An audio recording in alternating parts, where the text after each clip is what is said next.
VMworld 2019 in San Francisco, and we're visiting with Zerto. Can you tell us a little bit about the company and what you're showing here at VMworld? Yeah, so Zerto, we've obviously been around since 2011 when our first product release came out. Been VMware partners since the beginning. Very much focused around, obviously historically, disaster recovery. That's where we entered the marketplace, but we've changed a lot since then. IT resilience, converging disaster recovery and backup has been a big change in, I guess, the capabilities of our product this year. Specifically, right now we're talking about some releases that we've got coming up in 7.5, where we're adding support for VIO. So we're joining the VIO program with VMware. And we're also now able to support AVS, so VMware on Azure via Cloud Simple. So those are obviously two key integrations that we're doing with VMware, as well as also some enhancements we've had ourselves on our product, specifically around our resource planner, helping customers size their environments more effectively. And how would you say you fit into the VMware ecosystem? Yeah, no, great question. So, I mean, as I said, we've been TAP partners with VMware since 2011. You know, we work closely with the VMblog user groups and things like that. As I mentioned earlier, we've now joined the VIO program. So we're using the VIO framework as well. So that's a continual evolution. We're actually design partners on that as well. So that's going to be something that evolves as well, and just, I guess, enhances that relationship that we've already got with VMware. And we've been asking some of the people here at VMworld, where do you see the future? If you could have a crystal ball and see what was happening over the next 6 to 12 months, where would you see big leaps and bounds change? Yeah, so there's been already conversations here around containers. So that's definitely something we're looking at, and how we can extend our capabilities into there. I guess a lot of that's as well waiting for the market to understand where it's going from that direction as well. The other thing we're looking at, and hopefully are going to be able to deliver soon, is really around intelligence, around protection. So with some of our long-term retention capabilities we added in 7.0 earlier this year, we actually give you the ability to store points in time within our journal for long-term retention.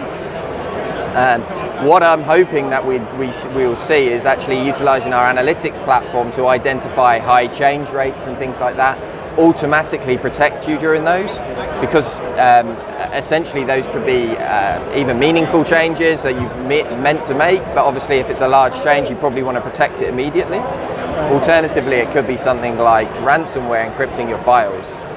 If you're seeing high change rates, and being able to auto-protect from a point in time before that spike occurred, something we'll be able to do because of the journal capabilities we have, is really powerful. So that additional intelligence around protection, and just, I guess, jumping on the AI bandwagon a little bit there, that is something that, you know, we're really seeing as a future of IT resilience.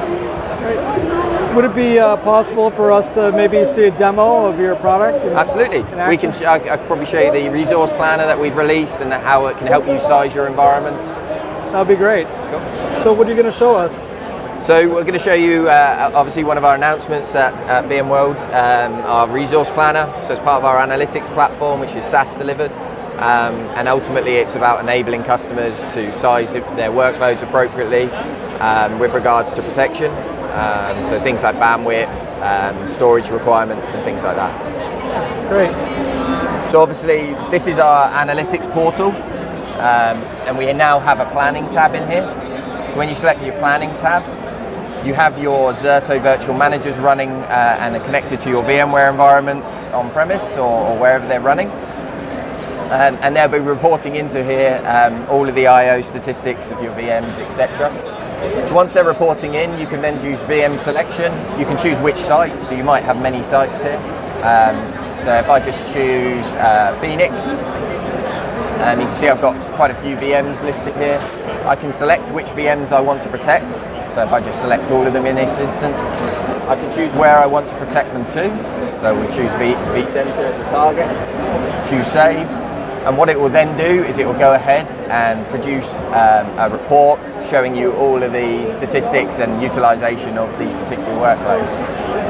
So let me just change this site, because this one, there's no I/O going through that workload. let's get started. So how many of you are from, say, the healthcare industry? Phoenix.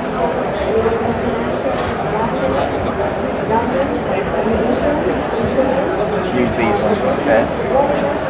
So there's not a great deal of workloads going on in this environment, but you can see that it's pulling the statistics through at this point. So you're getting your average throughput on all of them, the average IOPS across all of them. And we'll also show you the required journal size. So right now that's based on a 24-hour journal. So how much space do we need to incorporate all of the changes for that VM that's going to take place over 24 hours? In our next release 7.5, we're actually going to give you the ability to alter this as well. But you can see we're giving you overall WAN requirements to replicate these workloads continuously. The overall journal size that you're going to need on the target side. And the total recovery disk size. So that's incorporating the actual size of the VMs plus the journal. And ideally, or essentially what we're delivering here is that visibility that customers want to know how much bandwidth they're going to need and things like that in order to deliver their disaster recovery capabilities, the SLAs that they're looking for and so forth. Great. And where can they go if they want to find out more information about your resource planner? Yeah, so if they go onto Zerto.com, there's obviously a lot of information on there. We've got some webinars coming up as well, so they'll all be listed on there, and often the best place to go to find out information. We also have on-demand labs, so you can actually get hands-on experience with Zerto as well on demand, just by registering on there as well. Great. Well, thanks for taking the time to speak with VMblog. No, it's been great. Thank you very much.